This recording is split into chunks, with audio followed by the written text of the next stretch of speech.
Well, regarding magic realism, Yes.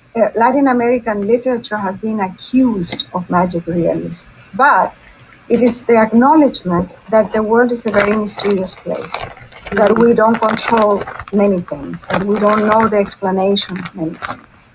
And there are many dimensions of reality, the dimension of spirit, of emotions, of passions. Sometimes we go to war for something that is invisible and impossible to tackle. That's just an emotion, a feeling. Uh, that exists in the world. We see the manifestation of that everywhere. It has become like very present in Latin American literature from the 60s to the 80s, what was called the boom of Latin American literature. But it is not only Latin American.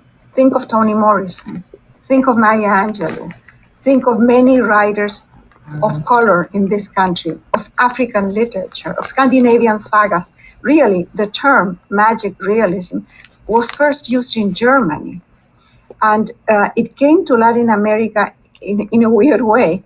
Alejo Carpentier, a Cuban writer who was living in France at the time of the Surrealists, realized that Surrealism was a very artificial intellectual movement of putting together two ordinary things in an extraordinary or unusual circumstances. For example, the typical example is the umbrella and the sewing machine or the dissecting table.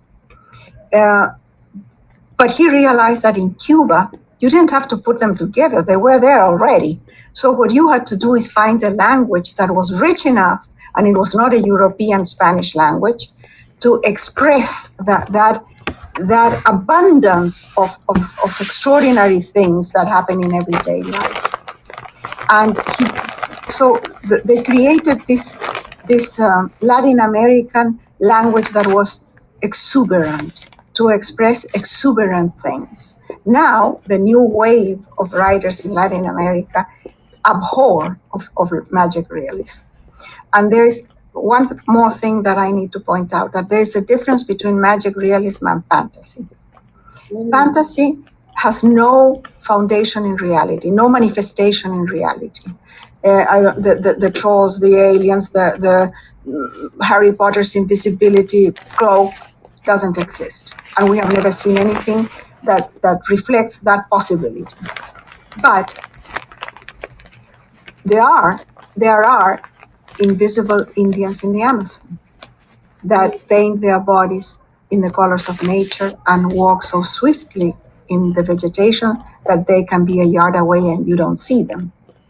So that is magic realism. The other is not. The other is fantasy. The cloak is fantasy. Garcia Marquez explained it very beautifully once when he said that he had Remedios, La Bella, rising to heaven in body and soul. And he wrote that scene innumerable times, and it was always awkward. It didn't work because it was totally unbelievable. But then he came up with the idea that Remedios was hanging the sheets to dry, and a wind came and blew her away with the sheets. So the sheets were like the wings. With the sheets, it's magic realism. Without the sheets, it's fantasy.